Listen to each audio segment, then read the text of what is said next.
Hello everyone, Manithral here, and welcome to the OSRS weekly update video. Now this week we see slight improvements, Poll 75, so both RS and OSRS see a bit of a combat update this week. So first up is the issues and hotfixes. So the issue raised was 1140 BST. They're receiving reports of the alchemical hydra disappearing during combat.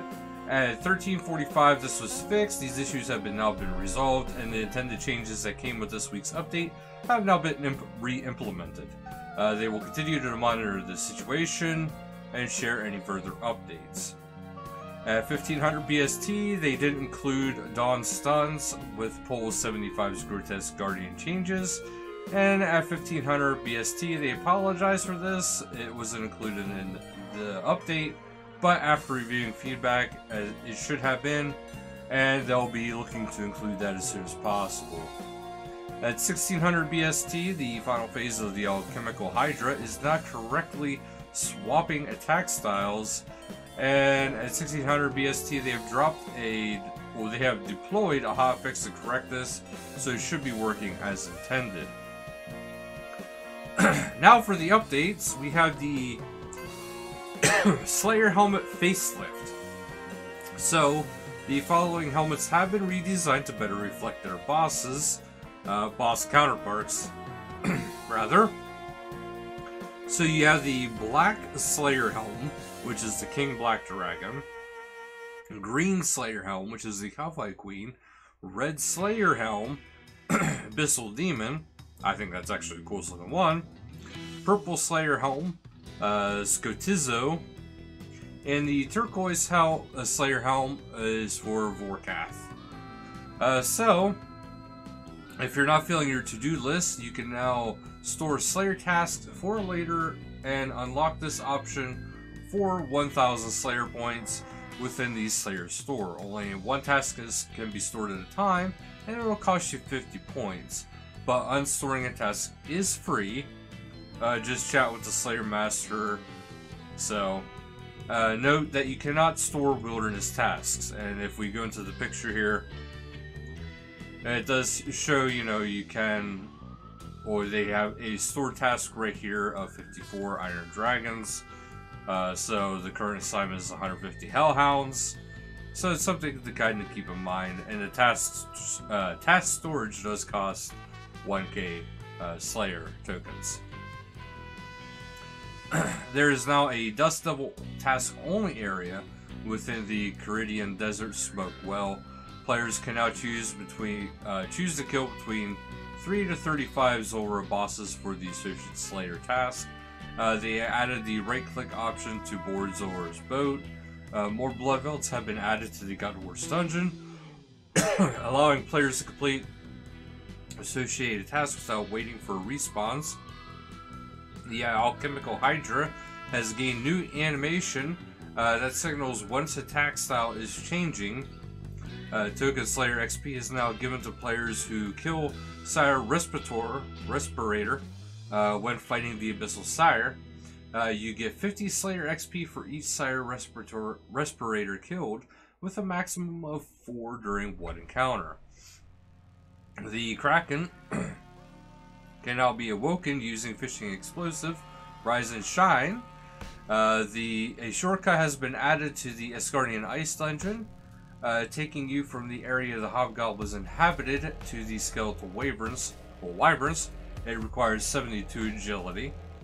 Grotesque Guardian Energy Spheres no longer deal damage when the player absorbs them. In Phase 2 of the Grotesque Guardian fight, you'll now see an indicator where the rocks will land, so a little bit of a heads up. The PvP World Rhoda has moved to Period A, 539 US PvP World, 548 Germany High Risk PvP World, 577 US Free to Play PvP World, and 559 UK LMS Competitive.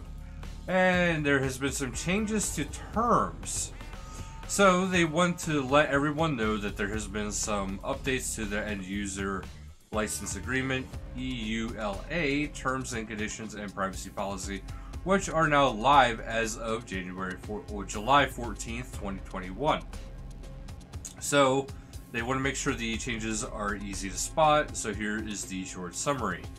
So the EULA, we're future-proofing their EULA to cover the release of Space Punks and any other games they might publish in the future.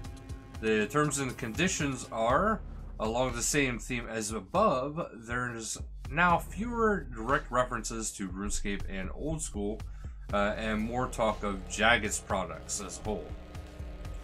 Section 5, new content on anti-cheat technologies and added detail on chat monitors.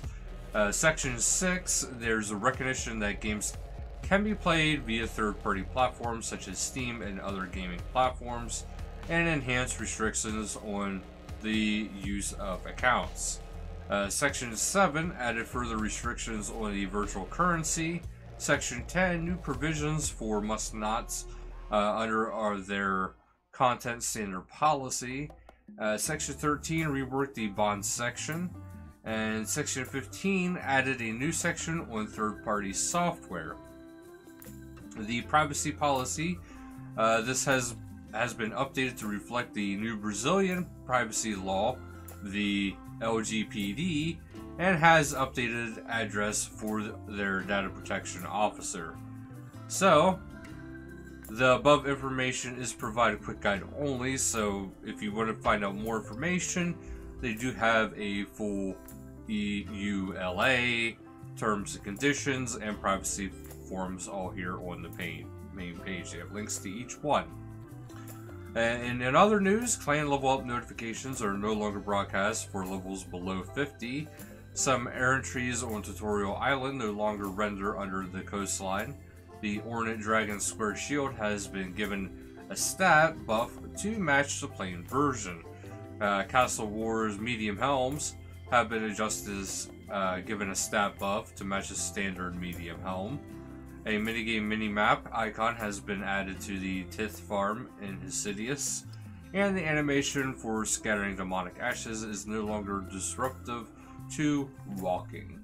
That's actually it for this week, guys, so thank you guys so much for watching, and until next time, later, guys.